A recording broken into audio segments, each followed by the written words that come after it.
August 20 ലോക കൊതുക് ദിനമായി ആചരിച്ചു വരുന്നു. 1897 British doctor sir Ronald Ross malaria പരത്തുന്നത് കൊതുകുകളിൽ കൂടിയാണെന്ന് കണ്ടെത്തി. ഇതിൻ്റെ സ്മരണാർത്ഥമായിട്ടാണ് ഓഗസ്റ്റ് 20 എല്ലാ വർഷവും കൊതുക് ദിനമായി ലോകമെമ്പാടും ആചരിച്ചു വരുന്നത്.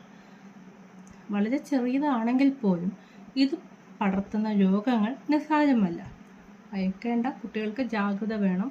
അതുപോലെ തന്നെ കുട്ടികൾക്ക് പറഞ്ഞ് മനസ്സിലാക്കി കൊടുക്കുക.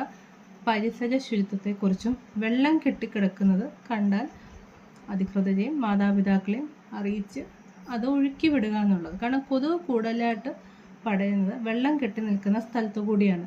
അതുപോലെ കൊതുകുകളുടെ ശല്യം കൂടിയാൽ കുട്ടികൾക്കും ആരോഗ്യത്തിനും ഹാനികരമാകാത്ത കൊതുക് നിവാരണ ലേപനങ്ങൾ അത്യാവശ്യമെങ്കിൽ ഉപയോഗിക്കുക.